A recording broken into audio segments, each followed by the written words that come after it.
I'm going to turn over the meeting to Javed, who is going to be our moderator. Thank you. Question after and all yours.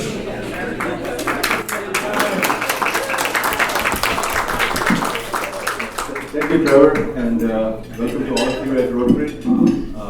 Trevor gave you some feedback on what we do, and it's wonderful what's done here. And Dan was up here. The cause for a cause is probably one of the biggest events in the Bay Area. Raises a ton of money, and it's a lot of fun. So do try to make that one, if no other one. Basically, I also want to thank all of you who sent questions to me that we were going to ask. We've got a lot of questions, so that's wonderful. And thank you to Barbara and Jenny and Rhoda for sorting those out.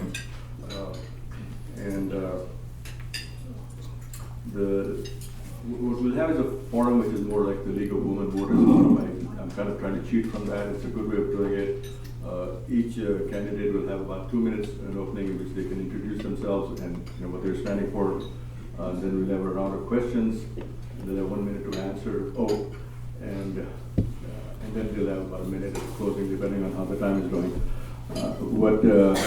Rhonda is here. She's got time cards. She'll post them at 1 minute and at 30 seconds, and then stop. So we'll hopefully manage that. And we do have lots of questions. If you really have the urge to ask another question, please go ahead and send them to Jenny or Barbara, and they can sort it out. And if you have time, we'll get to that. So with that, let me go ahead and get started. Let me ask the candidates to please come on and have a seat here. We have one mic that we're all going to share with each other. Dave, Cortese, please go ahead. I guess Nora is going to be number Nora. Nora Campos, I'm going to have. Sit in the same order as I had the flags.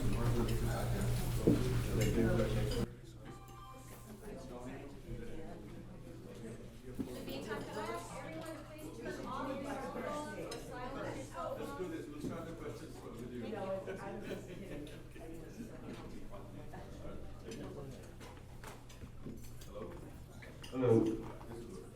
So we have one mic that's going to be shared with all four of you. So if somebody talks too loud, just snatch it from them.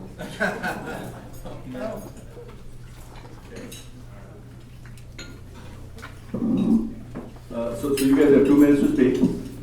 Thank you. Thank you all so much for being here. So I am a Los Gatos resident. I've lived here for 31 years, and I care deeply about the community. And I'm also a Rotarian, but not in this club, but I have been to many of your events. And what I care about, because I have been a public servant my whole career, both at the county level, the state level, and the U.S. government level, appointed by President Obama twice. What I care about is integrity, just what was said this morning. I care about transparency, and I care about accountability. And that's the one thing I have done throughout my entire career, in addition to starting projects and other programs and litigation on behalf of the public. And the difference between a public servant and someone who's a politician is a public servant really sees their world as doing what's right for the public and looking at what you need and making a difference.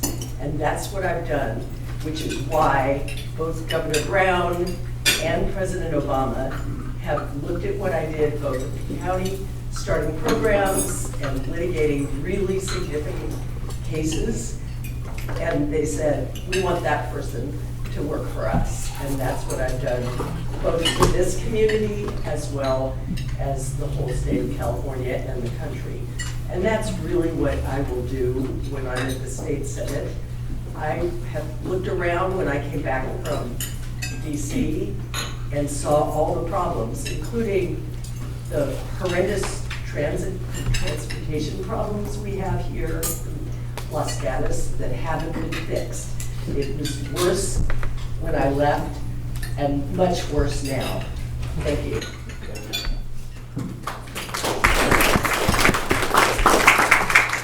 Good morning, Rotarians. I hope you guys don't mind, but I'm a Kawanian, and I have to get that out. I'm proud. I am. immigrant. I came to the United States when I was 8 years old. I was born in Beirut, Lebanon, and my family left when bombs were dropping in the Civil War. And when I came to this country, I had to learn English. My family struggled to make ends meet. We came here with just a little bit of money and lived in low-income housing. My family's been living the American dream since I've been here. Mom's a business owner. Dad passed away, but I used to be a business owner. I struggled to put myself through college at San Jose State University. And after 20 years as a financial advisor, excuse me, 20 years as a financial advisor, I went into public service, representing the neighbors in Almaden Valley and Blossom Valley area. I've been the council member in the city of San Jose, representing that area for the last 7 years. My claim to fame is fiscal responsibility, accountability, making sure our tax dollars are being spent wisely. This is why I'm running for state senate. How many of you think that our state coffers are being spent wisely? Raise your hand. All right, that's why I'm running. I want to make sure that, you know, I've been fighting for fiscal responsibility at the city level. I uncovered massive fraud at the VTA that I could tell you about when I have more than 2 minutes. And then, you know, and I want to make sure that we're spending our money on helping the homeless, mentally ill people that are on our streets that have no services to speak of. I want to make sure that transportation dollars are actually being spent on projects that we put on the ballots. Accountability, responsibility, that is why I'm running for the state senate. I hope all of you will support our campaign. Thank you.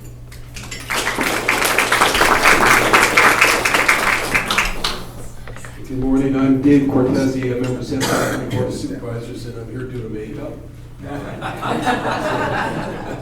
a Rotarian from San Jose East Club, and that goes back to 1986, October 1986, when my accountant who used to come over and meet with me on Rotary days, just before the Rotary Club meeting, from Shannon Road in Los Gatos, where he lived, sponsored me into the San Jose East Rotary Club. It's good to see Nick Leon here from San Jose East, who actually I sponsored at one time into that club. So good to be here. You know, back in those days, I was coming out of a background of ranching and business. My family's an old orchard farming family from Santa Clara County, going back to the turn of the last century. And eventually, in the mid-1980s, I took over the management of that business as it was still involved in agriculture and transitioning into real estate investment as well, which made it really opportune to be involved in Rotary at that time. And of course, that led to me being, as many of you would know, involved in many other community service activities. So at a certain point in that time, people like Nick and others encouraged me to run for the Eastside High School Board of Trustees and to kind of focus my service there. I did that for 8 years. Then was elected to the full-time job of San Jose City Council for 8 more years, and then the Board of Supervisors in 2008, where I've been there ever since, in my last term. I've had the great opportunity not only to work on education, but issues like climate, justice reform, homelessness. I co-chaired the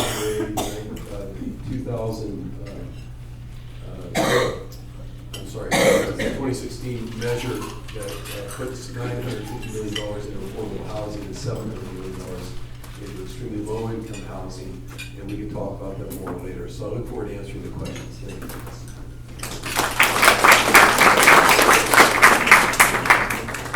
Thank you for the opportunity to be here. It is a very beautiful morning today. As I was driving in, I could smell the fresh air, and as you drive into Los Gatos, you see the beautiful greenery that you have here. And that really is the wonders of living in California, is that we have a very beautiful climate. My name is Nora Campos. I have served on the city council for 10 years, and then I had the opportunity to go to the state assembly. But let me give you a little bit about my background. My mom was a teacher, an educator, and my dad worked at the Milpitas plant for Ford before they closed, and then he had to move to Minnesota to get his last 10 years so that he could retire and he could have his medical benefits and his pension. That was real important for him because he was still raising a family. At that point, my brother had just graduated from high school, and I was entering college. And we decided not to go to Minnesota because of the weather, and decided to stay here in California. I share that with you because my parents were able to have the American dream here with their 2 jobs. You know, they were good paying jobs. They allowed them to be in the middle class. And now in California, not everybody can be part of the middle class. And so as I continue to pursue the opportunity to be in the Senate, I want to focus on the issues that I've been focusing on when I was on the City Council and when I was in the Assembly. That's making sure that our transportation here is a good, viable transportation, that we are looking at creating middle-class housing as well as affordable housing. But we have a lot of our other generations that are not able to live here in this valley because they can't afford to live here. It's just they are priced out and they're having to move elsewhere. I want to focus on making sure that we are the best California that we possibly can. Thank you.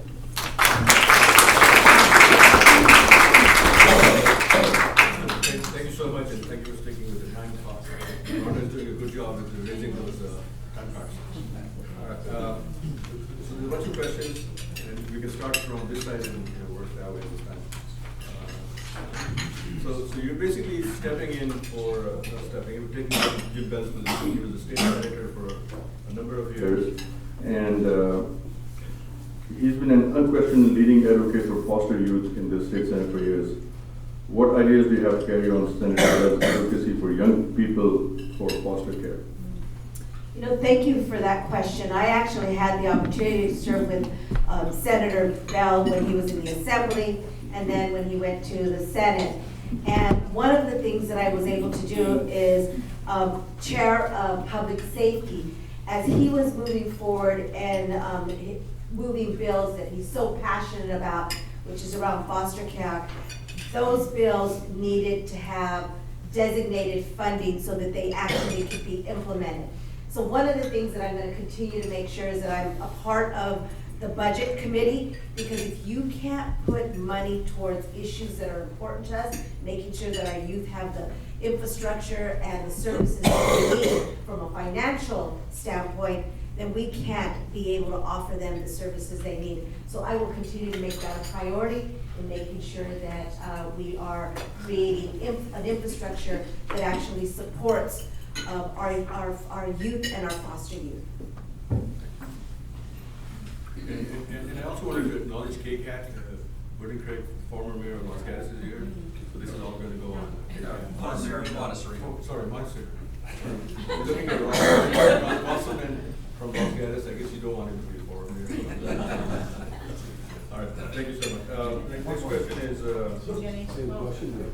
Oh, yeah, sorry, same question. All right, and it's a great question. I think Jim Beall has done a terrific job in a number of areas, including housing and transportation and infrastructure issues. But he's focused and kind of been an unsung hero at times in some other areas like mental health, the developmentally disabled, particularly, and foster youth. And Santa Clara County, the Board of Supervisors, is a great place to work on that issue. But there's so much more that needs to be done. There are people in this room who do a lot of work in that area, like John Hogan, trying to focus in on what we call opportunity youth. And one of the things that Senator Beall did was to get behind this idea of continuing to support transitional age foster youth, 18 to 21. It is such a problem. Look at the cost of living here. What happens to someone coming out of foster at 18 years old, basically with very little in their pocket, if anything, trying to survive. So we need to continue to invest in them. Well, I'll agree that Senator Ravel did provide funding, and I can tell you that throwing money at a problem is not the answer, not the only answer. You have to have accountability. We received funding in the city of San Jose to build, in my district, a 5-story building that will house foster youth who are termed out of being, above the age of 18. We received that money 3 or 4 years ago, but the project's been stuck. We just got some more funding from the county, but it actually is still not enough to build the housing. And this has been approved for the last 3 years. So we have to make sure that the people we're giving the money to are being accountable so that they are serving our youth with the money that we're giving them. We need to have goals that they need to achieve with that money and then follow up on the goals. Because just throwing the money at an issue is not enough. We've seen it on the highway projects, we've seen it on many other issues that we throw money and then we don't expect results.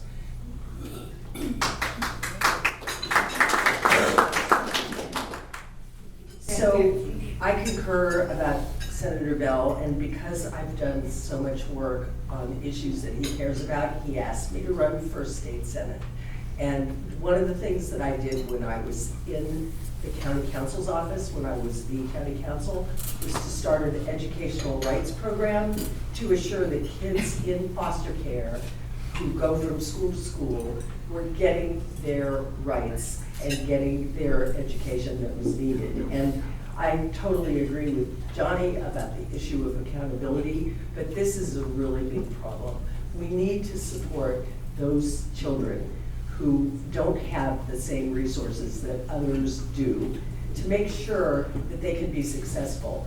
They don't come out of foster care at 18 and have mental health problems and commit suicide. They do need to be supported. But no question about it, we have to make sure that the money is being spent wisely in government because it's your money. We have to be accountable. Thank you. We'll not stop it. You can pass the message.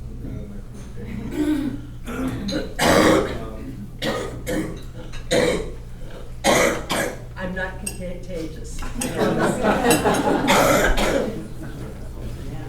Housing and homelessness remain a major issue in our community. What have you done to understand this issue in order to provide leadership on solutions in the Senate? I think it's one of the biggest issues of our time right now.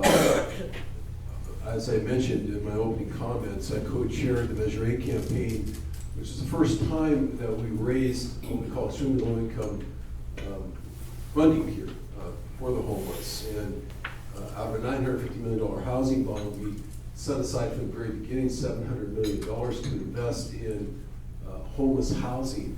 And I'm happy to announce that passed in November of 2016, thanks to 2/3 of the voters in Santa Clara County. We have 22 projects that are now funded, which is ahead of pace. That was a 10-year rollout of construction. These are permanent supportive housing units that not only provide the shelter long-term on a permanent basis, but also the support, what we call wraparound services, mental health services, drug and alcohol services, social services, job training services are basically house calls, if you want to think of it that way. So this is the way we intend to, long-term, to end homelessness here in Santa Clara. It should be done at the state level as well. If you could pass it on that. Yes, so the city of San Jose has been very innovative. I've actually co-written a law that allowed our homeless individuals to be housed in churches. That's something that I took part of. We have all these other programs, tiny homes. We refurbished the Plaza Hotel into transitional housing.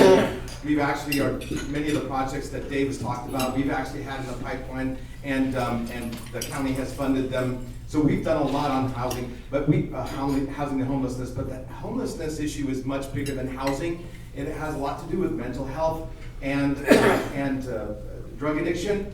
I've been supporting a law called Laura's Law, which is a conservatorship program that I've been trying to ask the county to implement for the last 4 years. It is a mandatory conservatorship program that allows for a temporary conservatorship for 90 days, renewable for 90 days, so that the people who are most mentally ill and cannot think for themselves get the help that they need and get off the streets. This is something that we should take statewide and should be implemented statewide, along with other programs that I could talk to you when I have more than 30 seconds. Good job, The homeless problem is diverse problem. There are a large number, probably 20 to 30% that are mentally ill, another 20% that have drug and alcohol problems. 50% are people who've lost their jobs. So how you deal with the housing and homeless problem has to be multifaceted. It can't just be one solution. But I have also thought about the issue of the mentally ill, because that's where people are concerned about when people act out. And now what the county does is they pick them up, the police pick them up, they go to jail, they're treated poorly in jail, often get beaten up, they have no treatment. And Laura's Law, unfortunately, is only a temporary solution, and it really doesn't help people because it's an outpatient service, it's not inpatient. We should be giving them mental health treatment so they can stabilize, probably in the new county hospitals that the county has purchased. Thank you. We'll start with Johny now. Oh, I'm sorry, sorry about that. Okay. Thank you. Thank you. Actually, this is an area that I've been working on for a long time. When I was in the assembly, I passed AB 2176, which actually the city of San Jose and the whole state of California is the only city that we have the pilot program right now. With the leadership of Mayor Liccardo, we are now going to be housing homeless individuals that are currently on the street. Within the next couple of weeks, they'll be moving into their tiny homes, and they'll be sheltered through the winter, which means that we have the ability to keep families together. As my colleague stated earlier, that there is a huge percentage of individuals that may have lost their jobs, or they are close to being homeless and they're just surfing within families and friends right now on the couches. So that is an important bill. It will create the pipeline before they go into permanent housing, so they're off the streets today. Thank you. And we'll start with Johny next week.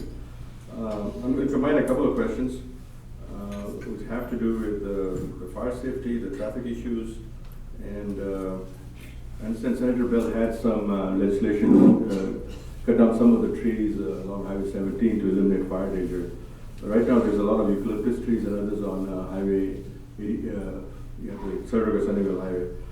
So what are you going to do in the state senate to impress on Caltrain and others to make that a safer highway, so in case there's a fire we can get out? And do you have any suggestions to address the Highway 17 traffic problem during the summer?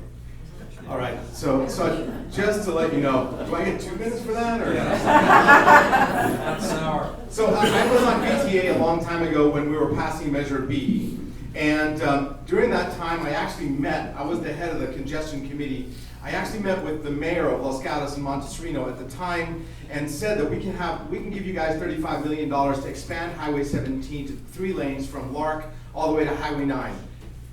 The leadership on Los Gatos turned that money down, and then Wasn't me. Okay, hold on. I have some good news. Before I left, I thought I was going to get 2 minutes. Before I left, I sat down with our new Steve Lenardis, who asked me. He said, "I want that money back." So I set up a meeting with Senator Beall. We got the money back. There's a program that to expand, and the new city council in Los Gatos voted to accept the money so that project is going forward, because I worked with the city of Los Gatos to make that happen personally. So I got it in. Okay, so like many of you, I have been trapped in my house on the weekends. And this is the most frustrating problem for those of us who live here, and it's a danger. And I don't think Caltrans or VTA have been responsible or creative about what to do about traffic. And so I have taken it upon myself to go talk to a lot of traffic experts, people who understand how to construct things, how to redirect the traffic, to try to find solutions just as a resident. And many people have told me in foreign countries, they build tunnels, lots of tunnels. And there could be a tunnel, and they're not built the way they used to be built. They're built with plastics. There's ways you can do them much less expensively. And we know tunnels can be built under Highway 17 because they're starting to build some for the animals. And so there are ways that we could build tunnels under the 17 all the way to Santa Cruz and eliminate backlogs here. Pass it on to Nora. Thank you. One thing I have learned in the assembly, and people say, well, what did you love about being in the assembly? I said, because whatever you think of, you can create a law or you can expedite things. So when I get to the Senate, I will work to make sure that we expedite the construction over there to widen the Highway 17. Because if there's money and find matching money so that whatever we need to do to close the gap, those are things that you can do, that we do. And Senator Beall has done a great job of making sure that we bring money that will create a workable infrastructure when it comes to our highways. So I will continue to be a champion on that as well. But regarding the fires, when I was in the assembly, I sat on resource committee, which was a subcommittee of the budget. So I was there 6 years, so I was able to sit on 7 committees. And one of the things that we were able to do was create infrastructure so that money went towards the CAL FIRE and the infrastructure for fire. Thank you. Let me start with the traffic.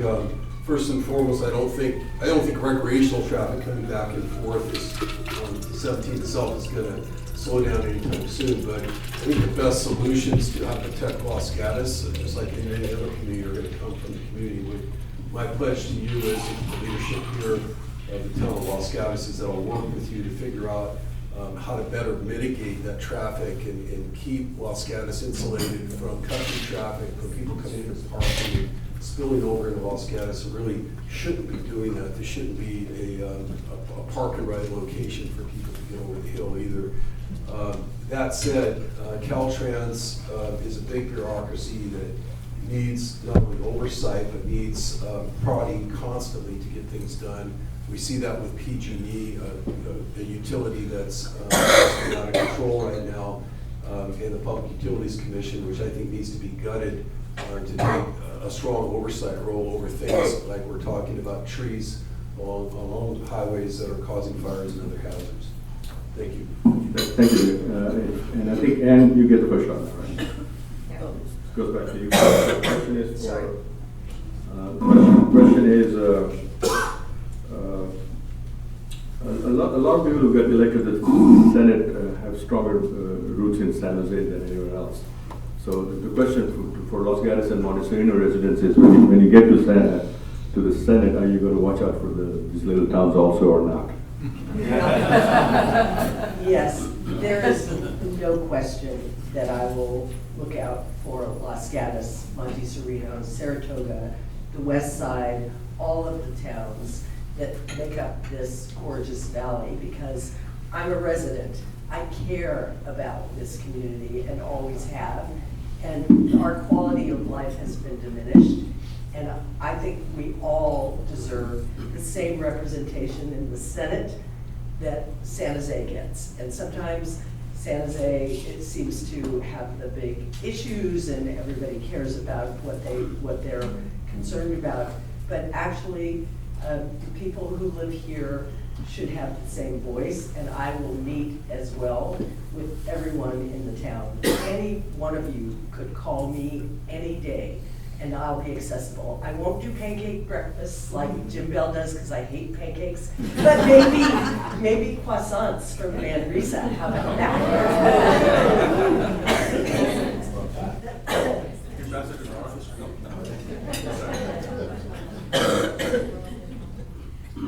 I think I could agree with that. Let's find a nice bakery that we can have some of those baked goods, and hopefully, I know you have great gluten-free bakeries that sell gluten-free things.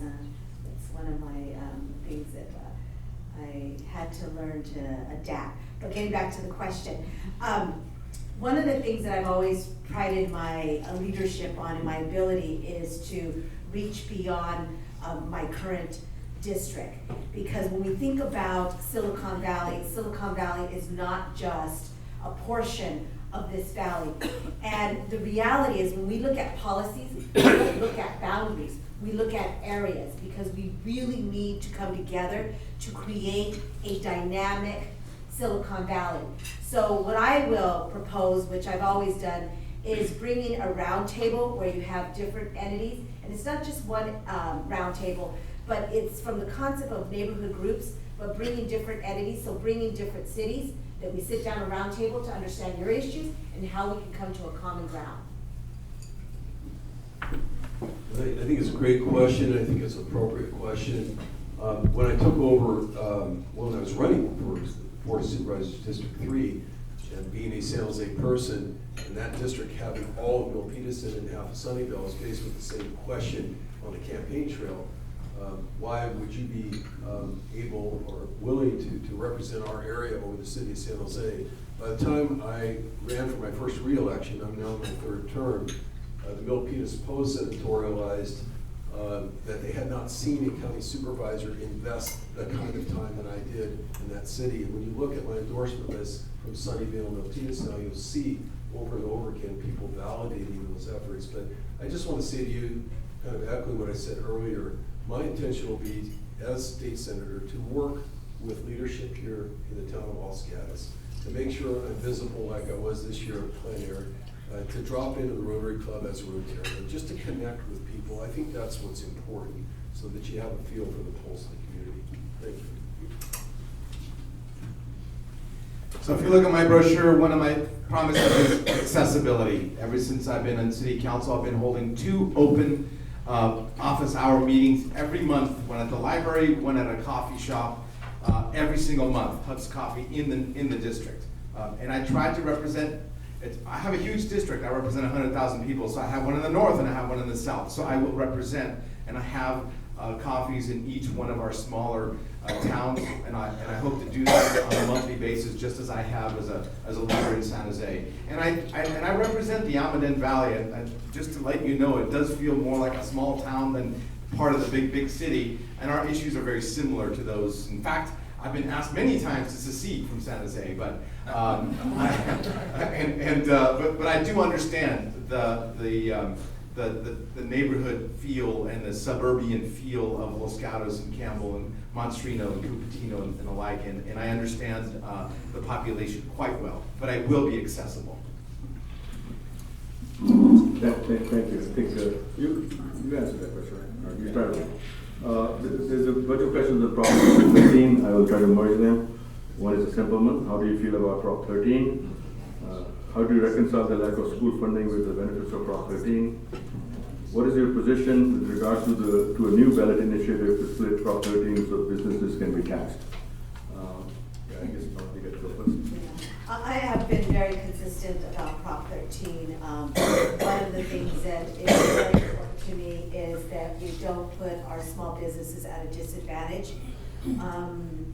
California is really the place where the American dream about coming here and being able to have a small business, being able to hopefully buy your small pot of land where you can put your building to have your bakery or your dry cleaning, or so I've been very clear that I will support Prop 13 if it doesn't affect our small businesses, and so I'm going to be consistent because I truly believe that we have to make sure that our small businesses are thriving here in California. Thank you. Well, split roll is something that's been around for a long time, and the versions that are coming forward this time around are purporting to fund primarily education, which I think is crucial. I have not supported split roll in the past, and part of it's because, given my business background, as I explained earlier, I understand that property taxes, especially on the retail side, get pushed down to the retail consumer, not really paid for by businesses, or paid through triple net leases. So I'm not sure how fair that really is at the end of the day. The measures purportedly are going to exempt small businesses to some extent and focus on larger businesses, campus industrial businesses and so forth. I think that is fair at this point in time, particularly given the fact that we're 41st in per pupil spending here nationwide, and we've got to do something to get especially teachers on the first 5 years of our salary schedule paid for the tremendous job that we're doing. So I will be supporting the measure if it's on the ballot the way they say it's going to be. Well, I think I'm very clear on this issue that the people who end up paying for split roll is you. Corporations don't pay taxes. It gets passed down through the small businesses. Whenever there's a lot being said about how it's going to hit big businesses. Big businesses already pay the highest because they have brand new buildings. It's going to affect smaller buildings and old warehouses, the manufacturing jobs, the small strip malls that have independent business owners. I'm taking a no position on this. Plus, it's a general tax. It doesn't. We could say that it's going to go to schools all we want. It doesn't have to go to schools. And so I'm against Prop 13. I think all of us are being taxed. Time to find out. Time to look at the way we're spending our money. There's so much administrative costs in the school system right now. In San Jose, we have 19 school districts, and each one has its own bureaucracy. It's time to look at ways to consolidate some of these spending decisions and look for ways to save money and make people more accountable. Excuse me. So when Prop 13 was sold to the public, it was not sold as a remedy for businesses or for big corporations. It was sold really for seniors, so they could stay in their homes. Unfortunately now, though, the people who are the groups that are really benefiting from it are the big corporations. And but I think that the provisions that I have seen of that initiative are not acceptable to me. And the reason they're not acceptable, I've had long conversations with Larry Stone, the assessor. I've had conversations with the assessor in Alameda County. To implement this would be ridiculous, impossible, probably take 5 years. So it's hard to construct it that just takes out small businesses as opposed to large businesses. And that's the problem. And so at this moment, I wouldn't support it. And I also, it doesn't necessarily go to schools, for sure. Thank you. And we'll start with Dave this time. Yes. And this may be the last question, and then you have 1 minute for closing. Earlier this year, the Secretary reported sexual assaults in the county is on the rise. How can we combat this issue? Well, again, the County of Santa Clara, the Board of Supervisors, especially of late, has been a great place to be working on these issues. And one of the things that we've done is to clear up the backlog on rape kits that have been backlogged for a year at a time at the DA's office. It's pretty hard to solve those crimes and to chase down the people who are doing it if you aren't processing those kits in the first place. We created, through funding, a much improved hotline, rape crisis hotline in Santa Clara County, and overall have invested and elevated this issue over and over again.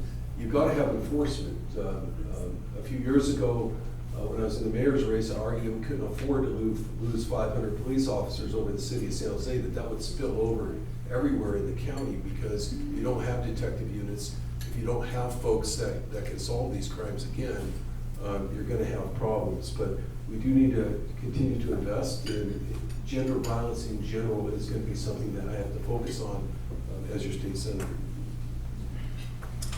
So, do you guys remember Prop 47 and 57? It passed through the state. It was basically reducing the sentencing for certain criminal activities. Prop 57 reduced the criminal penalty for date rape, assaulting a loved one, assaulting police officers, kidnapping. Great law there that passed. I was against it when I was on city council. It actually reduced the sentencing. It makes it a non-violent felony, and it used to be a violent felony for 20 years. Now it's only 2. And a lot of the people that are getting out of jail is the reason why I think rape and other sexual assaults are going up. I am supporting something called the Safer California Act that all of you should be on board with. It actually takes away, it actually brings back the penalty for crimes like this, like kidnapping, like assaulting police officers. I beg you to study the new Safer California Act and look at it for yourselves. So the large majority of the increase, the statistics show, is interfamily rapes. It is not just random rapes in the community, it is rapes from people in the families. And so what this is a law enforcement issue. It is the fact that not enough resources have been put into A, believing people, B, assuring that courts are following through and making sure that people who commit violence against either their spouses or their children don't have weapons and take them away from them. I mean, all of the things that we need to do to reform the criminal justice system, I believe needs to be done with regard to sexual assaults, because it's clear that it's not being taken seriously and it needs to be taken seriously, and that's been a failure of our system. That's not Nora. Thank you for this question. When I was in the Assembly, I spent a lot of my time creating laws around protecting individuals that were assaulted or raped or abused in this particular issue. But I think that one of the areas that I also have spent a lot of time is when I was on the city council and they were not providing funding, I was able to be creative and figure out how we were able to get 25 new officers in the pipeline in our budget. The other thing I did when I was in the Assembly is that I was chair of public safety, which meant that I had the ability to be able to craft the budget from a financial standpoint on where money was going to go. And the other thing is that we cannot remove or close or eliminate these special units that actually address these issues in our local government, so putting more funding towards those units. Thank you very much. And there's a bunch of other questions, and but we are running out of time, so you all will have about 1 minute for closing. And I'm going to read you some of the questions. If you can merge them in your closing, that's fine. We're doing to 1 minute, all right. It's actually 60 seconds.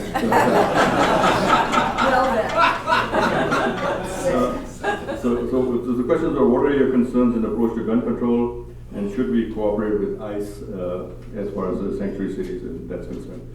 Let's start with Nora first, with the closing. Thank you. Thank you. First of all, I appreciate it, and I'm going to go back to one of the things that is very important. We need to build housing, and I think if we're going to build housing, it needs to be on our transit corridors, because I think that's where we could actually build up, and it makes it much more accessible for individuals to get right on a transit system that works here in Silicon Valley. And we need to create housing that is for different levels, whether it's medium housing, affordable housing, and that is something that I think that we will be able to address the issue. I'm not supportive of making it go into our neighborhoods. Density should be on a transit corridor. And then the last question you asked me, gun control. Gun control, that is an issue that when I was in the Assembly, we worked on and we passed a lot of bills around making sure that we are providing certain policies and laws around gun control. Thank you for the opportunity. I will stay after if there is clarification for any of the issues that you brought before us. Thank you very much. Look, sanctuary cities, immigration issues, and gun control. I'll stay here as long as you want to talk about those issues, and I've got a very lengthy record on those issues. In short, I support the Values Act, and just yesterday we brought forward a safe storage bill at the county. which I brought forward, which I think is one of the best you'll ever see, that really takes into account the difference between rural and sportsmen and people like that who are dealing with firearms versus residential suburban use. I want to just thank you for the opportunity. I'm not done yet, right? I saw something. I just want to thank you for the opportunity to be here, Javed. Thank you. Thank you for the great questions, tough questions. We're doing dozens of these forums. This is excellent. I hope you will continue to stay in touch with me, not only as a county supervisor, but hopefully as a state senator. If you'd like to be involved with the campaign at any level, we would love to have your support. Thank you so much. So you're going to hear different things from me. I speak differently than everybody else. I'm an independent. That's very different. I'm the only, I hope to be one of the first independents that ever gets elected to the state senate. Because I'm independent of everybody else's thinking. I used to be a Democrat, I used to be a Republican, and now I'm somewhere in the middle. I don't think any party has a lock on good ideas. First, on gun control. We have a ton of gun control laws, some of which that I helped pass in the city of San Jose. But it's all about enforcement. It's not about passing new laws. If we can't enforce the laws that we have, then what's making sure that to get guns out of the hands of people who are mentally ill is something that we should ask each police department to do, and have accountability measures. How many guns did you take off the street from mentally ill people? Gosh, this is such a hard thing to get in 1 minute. On the immigration issue, there is a California Values Act, and I wish the county actually responded to that California Values Act, which means that we actually could have cooperated with ICE for violent offenders. This is something that I support. Cooperating only with violent offenders. This is something that I will support the state, the Senate level. Thank you all for the wonderful questions. They really were good, and it reflects this community, and it reflects what you do here at Rotary, which is a concern for people and a concern for the place we live and the world we live in.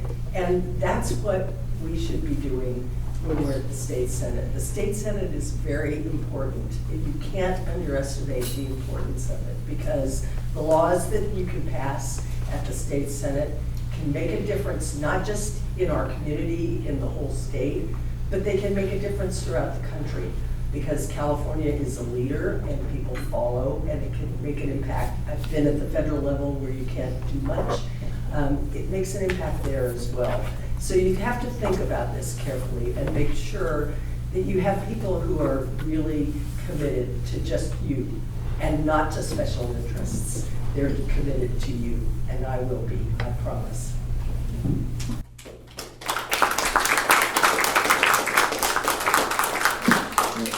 I really we all appreciate you being here. And thank you for the service that you provide. One of Trevor's favorite quote is, the best way to find yourself is to lose yourself in the service of others. That's what you guys do. So thank you for